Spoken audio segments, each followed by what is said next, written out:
Bien, les doy la bienvenida nuevamente a esta segunda parte de fisiología renal. Así que vamos, continuemos con los temas más álgidos de este tema. Bien, sistema multiplicador por contracorriente. Básicamente el riñón habíamos dicho que necesitaba regular tanto el volumen como la composición de los distintos compartimientos hídricos del organismo, ¿verdad? Esto lo hace básicamente entre algunas de las funciones que ya mencionamos, por lo que se denomina este sistema de contracorriente. Este sistema de contracorriente es el responsable, digamos, de mantener una médula progresivamente hipertónica. ¿Qué quiere decir esto? Que, digamos, aumenta su osmolaridad desde la corteza, o sea, la médula y la vecindad de la médula externa, hacia la médula interna. Básicamente, este incremento de la osmolaridad del intersticio medular permite que cuando haya ADH, el agua pueda ser reabsorbido desde el túbulo, el sistema tubular, hacia la célula y hacia la sangre, favorecido por este gradiente osmótico generado por el intersticio. ¿Cuáles son los requisitos o los componentes para un mecanismo de contracorriente? Básicamente, el flujo contracorriente en las asas de Henle.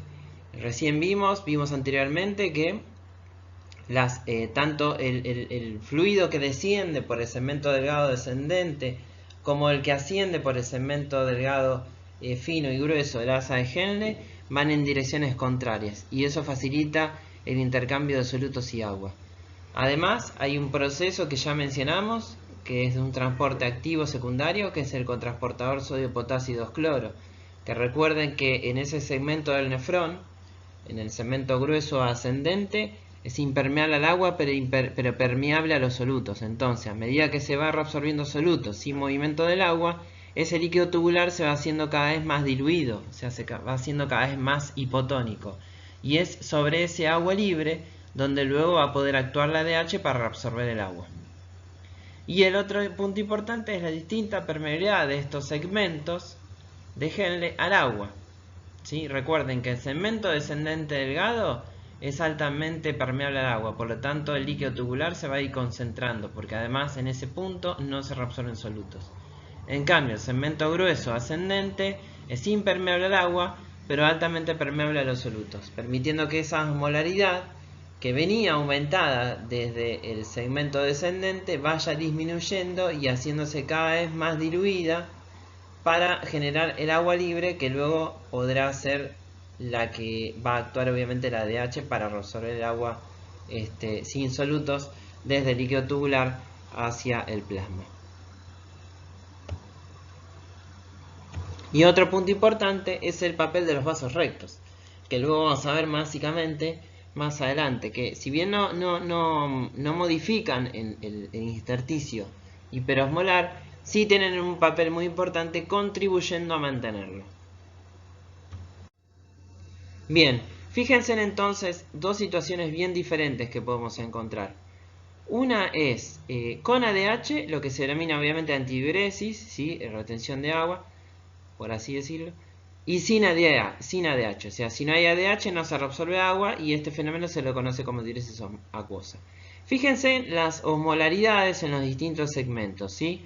Habíamos dicho que en el túbulo proximal la reabsorción de agua es isohídrica e isotónica, por ende la osmolaridad del líquido no se modifica sustancialmente porque se está reabsorbiendo lo mismo de agua que de solutos.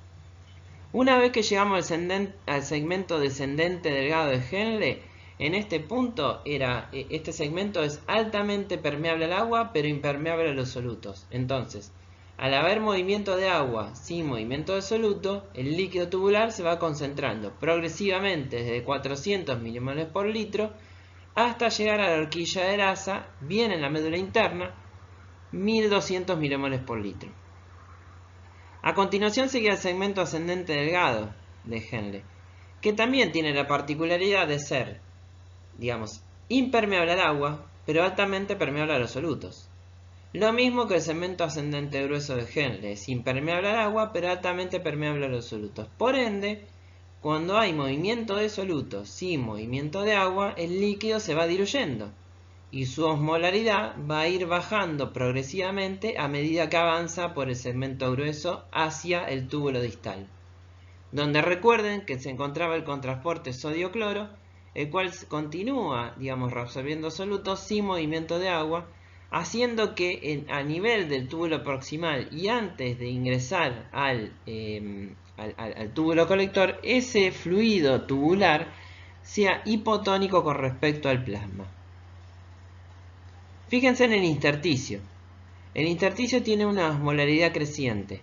Algunos autores también lo denominan como gradiente córtico medular. ¿Por qué? Porque se establece un gradiente de concentración desde la corteza, que es toda esta zona, hacia la médula externa y hacia la médula interna. O sea, un aumento, digamos, progresivo de osmolaridad medular desde la zona más externa hacia la zona más interna.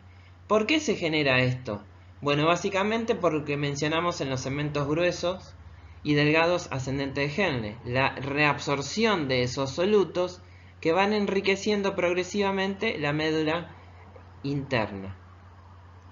Entonces, cuando hay ADH y se expresan las acuaporinas, como es este caso, el líquido tubular va a poder, digamos, salir desde el túbulo hacia el intersticio, hacia las células y hacia los vasos, favorecido por un gradiente osmótico. Figúrense en el siguiente ejemplo. El túbulo colector cortical viene con un líquido de 200 milimoles por litro, que es generado en este segmento, básicamente, donde es un segmento donde, digamos, se generó el agua libre de solutos. Entonces, al encontrarse con un intersticio más osmolar, el agua va a poder salir favorecido por la presencia de ADH y la expresión de las acuaporinas 2.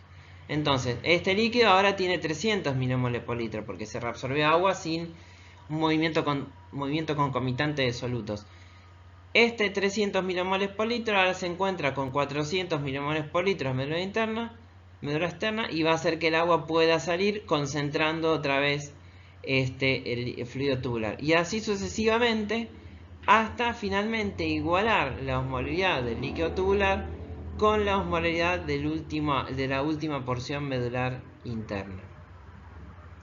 Cuando no hay ADH, fíjense en que las osmolaridades en los segmentos tubulares son las mismas que si lo hubiera.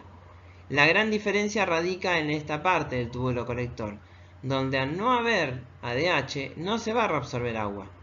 Por ende, la osmolaridad va a permanecer con un valor muy similar al del túbulo distal, o incluso puede bajar un poquitito más, porque en algunos casos también puede haber reabsorción de sodio por parte de la aldosterona. Estas son dos situaciones muy diferentes que permiten, por un lado, concentrar la orina en el caso de que haya ADH, y por otro lado, eliminar el exceso de agua ingerida, por ejemplo, ya que esto evita obviamente la liberación de ADH y provocar una diuresis acuosa, o sea, provocar la eliminación de una orina con una osmolaridad muchísimo menor a la del plasma. Dijimos que los vasos rectos tienen un papel muy importante en el mantenimiento de este gradiente córtico medular o del intersticio hiperosmolar. Y esto lo hacen porque tienen una forma de horquilla. Los vasos rectos tienen la gran característica de ser altamente permeable al agua y los solutos. Y tener esta disposición en horquilla. ¿Por qué? Porque si fuera una disposición recta, todos los solutos y aguas que se hayan resorbido en esta porción del vaso recto serían llevados con la orina y con la sangre devueltas hacia el sistema, digamos, vascular. Sin embargo, al tener una disposición de horquilla, asegura la permanencia y la transferencia tanto de solutos y agua dentro de la médula, y por ende manejar o permitir que se establezca este intersticio hiperosmolar. Otro componente muy importante de este intersticio hiperosmolar y de este que va a permitir el mecanismo de concentración y dilución de la orina es la urea. La urea, del 100% de la urea filtrada en el túbulo proximal, se resuelve alrededor de un 50%. Y fíjense en que el resto de la urea va a llegar, digamos, por el asa descendente Hay una pequeña incorporación de urea proveniente del túbulo colector. Recuerden que el transportador de urea UTA1 es sensible a la ADH y a la vez que se expresa la acuaporina 2 también se expresa el UTA1. Entonces esta incorporación de urea del túbulo colector, obviamente cuando hay ADH, permite que se incremente la cantidad de urea en los segmentos, en las porciones distales de la nefrona. Y cuando la urea llega al túbulo colector en presencia de ADH, no solo se reabsorbe agua, sino que también se reabsorbe urea. Y esta urea reabsorbida en la médula interna es la que va a permitir que se lleguen a osmolaridades superiores o mayores a la de la médula externa. Recuerden que en la médula externa teníamos osmolaridades que oscilaban entre los 400 y 600 milimoles por litro. Y en la médula interna teníamos valores extremos de 1200 milimoles por litro. Esos 1200 milimoles por litro están dados en parte por el cloruro de sodio que se reabsorbió en el segmento ascendente grueso y en el segmento ascendente delgado. Y la otra parte, el otro 50%, está dado por esta reabsorción de urea facilitada por la ADH. Entonces, tanto ese cloruro de sodio como la urea colaboran con ese intersticio medular interno hiperosmolar y permiten que el agua se mueva desde el líquido tubular hacia el intersticio y hacia la sangre, favorecido por la presencia de ADH.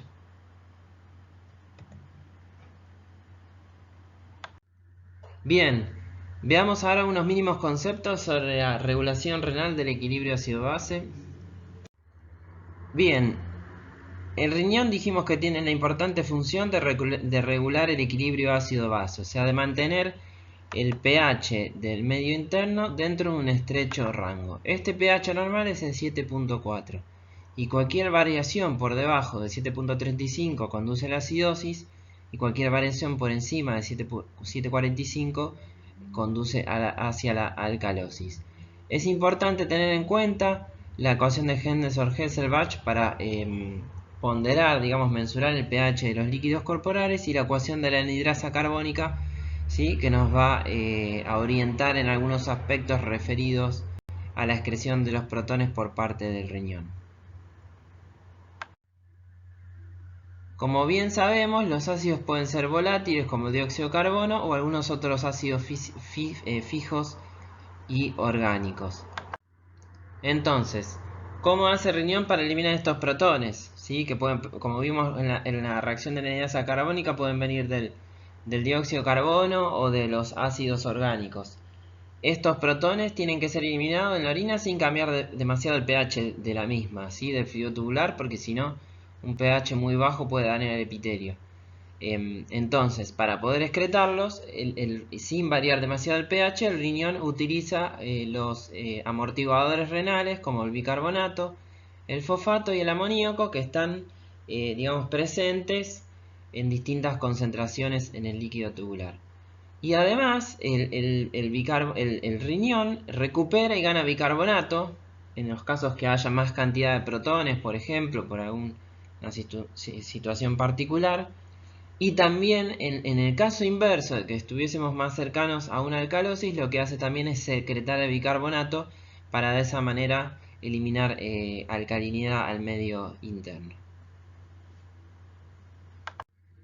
Aquí les dejo algunas abreviaturas para que tengan en cuenta, que vimos a lo largo del teórico. Y bueno, espero haber sido claro. Cualquier duda que tengan me escriben a esta dirección de mail, no hay problema. Así que bueno, espero que les vaya bien en la cursada. Y por último les dejo la bibliografía de consulta si es que les interesa el tema y quieren ampliar sus conocimientos. Bueno, que tengan buena cursada, nos vemos.